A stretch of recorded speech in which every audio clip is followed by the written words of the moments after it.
நான் பிடித்த கருத்துக்கு முக்கியத்துவம் கொடுத்து போராடுறது முக்கியமா, இல்லை அடுத்தவங்களுடைய உணர்வுகளை மதிப்பளித்து அவங்களோட உடனடிச்சு அவங்களுக்கு தேவையான வேலையை உடனிருந்து சீக்கிரம் முடிச்சுட்டு வந்துட்டு நம்ம அடுத்த வேலைக்கு போகிறது சிறப்பு. நமக்கு அதிகமாக சிந்திக்கிறோம், நம்ம புரிஞ்சிருக்கிறோம். நம்ம புரிஞ்சால் என்ன, அவங்கள விட இன்னும் யார் மெச்சூரிட்டியாக இருக்கணும்?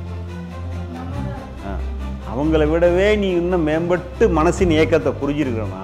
12 வகையான தியானங்களை நாங்கள் கற்றுக் கொடுக்குறோம். ஒரு வித்தியாசமான தியானம் நீங்கள் வேறு எங்கேயுமே இதை கற்றுருக்க முடியாது. ஆனால் நாங்கள் கற்றுக் கொடுக்குற தியானம் இது நானே டெஸ்ட் பண்ணி நானே உருவாக்கின தியானம். சில தியானங்கள்லாம் பண்ணினீங்கன்னு சொன்னால் உங்களுக்கு ஒரு ஆனந்த அனுபவங்கள் கிடைக்கும். எந்த பிரச்சனையுமே உங்களை தாக்காது. ரொம்ப பவர்ஃபுல்லான தியானம். சிலவங்களுக்கு அந்த தியானத்தை பண்ணினா சிலவங்களுக்கு சில சித்துக்கள் சக்திகள்லாம் கூட கிடைச்சிது. நாளைக்கு என்ன நடக்கும், நம்ம இங்கே இருக்கும் பொழுதே சில மற்ற எங்கெங்கெல்லாம் உள்ள காட்சிகள்லாம் நமக்கு இங்கேயே தெரிகிற மாதிரிலாம் கூட சில சக்திகள்லாம் கூட கிடைச்சிது. ஏன்னா இதில் கொஞ்சம் லிமிட்டடாக தான் ஆட்களை எடுக்கிறோம், நிறைய கூட்டமாக எடுக்கிறது இல்லை. அதனால் நீங்கள் வாய்ப்பு இருந்ததுன்னா கலந்துக்கிடுங்க. எக்ஸாம்பிள் நான் சொந்த வாழ்க்கை நடந்த எக்ஸாம்பிள் தான். கணவன் மனைவின்னு வச்சுக்குவோம். நம்ம அதிகமான ரிலேஷன்ஷிப் எங்கே இருக்கிறோம், அதுதான் இதுக்குள்ளே டெப்த் ரிலேஷன்ஷிப்பு. இந்த புரிதலுக்கு முன்னாடி வீட்டில் நான் நிறைய இந்த ஆன்மீக புத்தகம் படிக்கிறது, மெய்ப்பொருள் அப்படி இப்படின்னு படிச்சுக்கிட்டே இருக்கிறது வேலை நமக்குன்னு வச்சு அதை நம்ம ஒரு இன்ட்ரெஸ்ட்னால அப்படி படிச்சுக்கிட்டே இருந்தோம்னு வச்சுக்கோங்க. எங்கள் வீட்டுக்காரமாக அதெல்லாம் ஒரு இன்ட்ரெஸ்ட்டும் கிடையாது.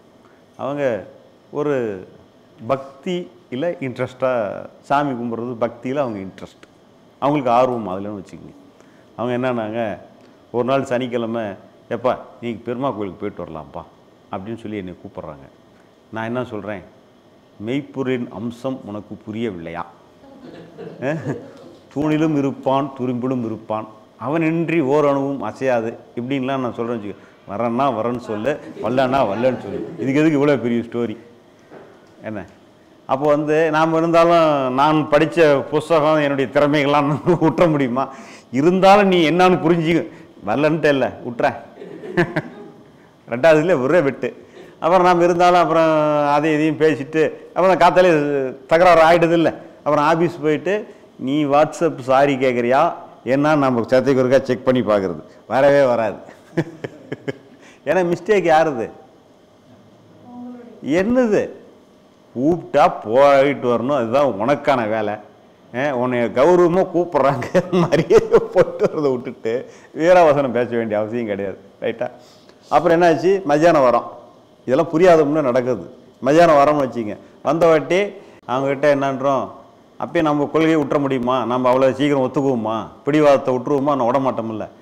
நீ இன்னும் கூட சில விஷயங்கள் இன்னும் உனக்கு புரியல, நீ இன்னும் அடிப்படையிலே இருக்கிற அப்படின்னு சொல்ல ஆரம்பிச்சோன்னே, எப்போ காத்தாலே தான் பேசி இவ்வளோ நேரம் ஆச்சு இல்லைப்ப, எப்போ மறுபடியும் ஆரம்பிக்கிற? மறுபடியும் அதுக்கப்புறமும் அப்புறம் பேசிட்டு சரி வேறு வழி இல்லை, சாயந்தரம் அதே கோயிலுக்கு புறப்படுறது. போயிட்டு என்ன பண்ணிட்டு என்னென்னா, அப்பயும் என்னென்னா நாம் சொன்னபடி நடத்தலையேன்ற ஒரு இதுலேயே நாம் என்னுடைய தரப்பை நியாயப்படுத்திக்கிட்டு இருக்கிறதுக்கு நான் வேலை செஞ்சுக்கிட்டே இருக்கிறது. இதுதான் நான் செஞ்சுக்கிட்டு இருந்தேன். இப்போ புரிஞ்சிடுச்சு. எல்லாருக்குமே புரிதலும் புரிஞ்சிருக்கணுங்கிற அவசியம் இருக்கா? புரிஞ்சிருக்கணுங்கிற அவசியம்லாம் இல்லை. அவங்க நல்லா இருந்தால் போதும். நமக்கு அதிகமாக சிந்திக்கிறோம், நம்ம புரிஞ்சிருக்கிறோம். நம்ம புரிஞ்சால் என்ன, அவங்கள விட இன்னும் யார் மெச்சூரிட்டியாக இருக்கணும்? அவங்கள விடவே நீ இன்னும் மேம்பட்டு மனசின் இயக்கத்தை புரிஞ்சிருக்கிறோன்னா யார் இன்னும் தெளிவாகவும் கிளியராகவும் இன்னும் அவங்களையும் அனுசரித்து கூப்பிட்டு போகிற நபராக யார் இருக்கணும்? நம்ம தான் இருக்கணும். கரெக்டாக? ரைட். அப்புறம் என்ன ஆயிடுச்சு அப்படின்னா, அடுத்தது இந்த மாதிரி சொல்லும் போது என்னென்ன, ரைட்டுமா எத்தனை மாலை வாங்கணும், அர்ச்சனை சீட்டு என்ன, நெய் தீபம் எத்தனை, இதெல்லாம் கேட்டுட்டு என்ன சொல்கிறது, என்னுடைய ஆஃபீஸ் நேரத்தை டிஸ்டர்ப் பண்ணாமல் காத்தால ஒரு 7:30க்கே ரெடி ஆகிடு, கிளம்புறோம். நேராக போய் பெருமா கோயிலெலாம் சாமி கும்பிட்டு அப்படியே எங்கள் கிருஷ்ண பவன்லேயே டிஃபனை ஜாலியாக முடிச்சுட்டு வீட்டுக்கு கொண்டு இறக்கி விட்டு நீ உன் வேலையை பாரு, நான் என் வேலையை பார்க்குறேன், வந்துடும். உற்சாகமாகிடுவாங்களா, ஆகிட மாட்டாங்களா? அதாவது நான் பிடித்த கருத்துக்கு முக்கியத்துவம் கொடுத்து போராடுறது முக்கியமா, இல்லை அடுத்தவங்களுடைய உணர்வுகளை மதிப்பளித்து அவங்களோட உடனடிச்சு அவங்களுக்கு தேவையான வேலையை உடனிருந்து சீக்கிரம் முடிச்சுட்டு வந்துட்டு நம்ம அடுத்த வேலைக்கு போகிறது சிறப்பாக?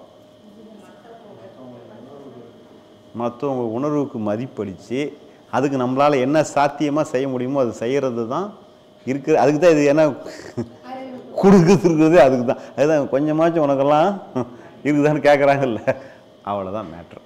இப்போ புரியுதுங்களா? அப்போ என்னன்னா, முதல்ல நமக்குள்ளே வர்ற எண்ணம் உணர்வு நம்ம கட்டுப்பாட்டில் இருக்கா? சொல்கிறது உங்களுக்கு புரியுதுங்களா? நமக்குள்ளே வர்ற எண்ணம் உணர்வே நம்ம கட்டுப்பாட்டில் இல்லாதது தான் நம்மளுடைய கெப்பாசிட்டி. நாம் என்ன பண்ணுறோம், அவங்களுக்குள்ளே இறங்கி அவங்கள மாற்றுறதுக்கு, இவங்களுக்குள்ளே இறங்கி இவங்கள மாற்றுறதுக்கெல்லாம் நம்ம முயற்சி பண்ணிகிட்டு இருக்கிறோம். இது என்னைக்காச்சும் நடக்குமா? எனக்குள்ளே வர்றதே என்னால் ஒன்றும் பண்ண முடியாது. என் கெப்பாசிட்டி இவ்வளோ தான். இதை வச்சுக்கிட்டு நீ இதை இப்படி பண்ணிட்டீன்னா எப்படி பண்ணிட்டாலும் ஒன்றும் நடக்காது. யாராலையும் என்ன பண்ண முடியாது, மாற்றவே முடியாது. நம்மளால் மாற்ற முடியாது. ஓகேவா? அப்புறம் அப்படி நாம் எப்படி அடுத்தவங்களை போய் மாற்றுறது? இது நம்ம அறியாமையிலிருந்து நம்ம விடுபட்டு புரிஞ்சுக்கிட்டு தான் நம்ம இனிமேல் என்ன பண்ணலாம்னா ஹெல்ப் பண்ணலாம். அவங்க கஷ்டப்படுறாங்களா, செயல் ரீதியாக நம்மளால் என்ன ஹெல்ப் பண்ணுமோ அதை பண்ணுறது தான் உண்மையில் அங்கே செய்ய வேண்டிய வேலை. அப்படின்னா புரியுதா? ஒருத்தர் நீங்கள் நல்லா புரிஞ்சுக்கிட்டீங்க, அவங்க புரிஞ்சிருக்கணுங்க அவசியம் இல்லை. அவங்க ஏதோ ஒரு விஷயத்தில் கஷ்டப்படுறாங்கன்னு உங்களுக்கு தெரிஞ்சு, உங்களவில் உங்களுக்கு நீங்கள் என்ன செய்ய முடியும்னு உங்களுக்கு தெரியுதுன்னு வச்சுக்கோங்க. அதை செய்கிறது தானே அந்த இடத்துக்கு தேவையான ஒன்றா வேறு ஏதாவது தான்? அவ்வளோதான். மலையளவு பேச்சை விட கடுகளவு செயல் சிறந்தது அப்படின்னு வசனம் இருக்குது. கரெக்டாக தானே சொல்லியிருக்காங்க. நாம் அதை செய்யணும். ரைட்டா? இப்போ நம்மளை வெளியில் சக்ஸஸ்ஃபுல்லாக மாற்றுறது எது? நம்மளுடைய சரியான செயல். சரியான செயல்கள் அங்கீகரிக்கப்பட்டதுனால தான் அவங்க என்ன சொல்லுவாங்க, போய் அவனை பாரு, மனுஷன்னா அவனை மாதிரி இருக்கணும், நீ தான் இருக்கிய. எத்தனை பேரை மேற்கோள் காட்டுறாங்களா, காட்டலையா? அப்போ என்னன்னா அவங்க செயல் அந்த அளவுக்கு ஒழுக்கமாக இருக்கிறதுனால தான் அவங்கள அப்படி காட்டுறாங்க. கரெக்டு தான் இல்லையா?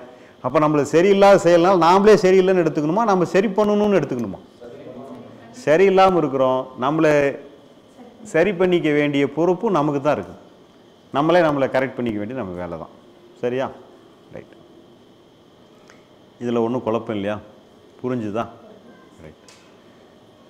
இப்போ இன்னொரு பாயிண்ட் ஒன்று சொல்லிவிட்டு நம்ம அடுத்த ஒரு சப்ஜெக்ட்டுக்கு போகிறோம். ரொம்ப ஒரு சிக்கலான ஒரு சூழ்நிலை சார். எது தாட்டி எது திங்கிங்கு எதுவுமே ஒன்றுமே புரியாத மாதிரி ஒரே கன்ஃபியூஷனாக இருக்குது சார் அப்படின்னு ஒரு கட்டம். புரிஞ்சுக்கிறது தான் எதுவும் சொல்கிறேன். அப்படி ஒரு சூழ்நிலையில் நாம் இருக்கிறோம்னு வச்சுக்கிங்க சார். தாட்டா திங்கிங்க எதுவுமே என்னால் டிஃப்ரென்ஷியல் கூட என்னால் பண்ண முடியாமல் ஒரே கன்ஃபியூஸ் ஸ்டேட்டில் இருக்கிறேன் சார் அப்படின்னு சொல்கிறீங்கன்னு வச்சுக்கிங்க. ஒன்றும் தப்பு இல்லை. இப்போ நம்ம என்ன பண்ணுறது அப்படின்னா, ஒன்றும் இல்லை, ஒரு பேப்பர் எடுத்து வச்சு பொறுமையாக உட்காந்து இங்கே என்னென்னாலும் சொல்லுதோ அப்படியே வரிசையாக எழுதிக்கிட்டே வர வேண்டியது. அதை எழுதலாமல் எழுத முடியாதா?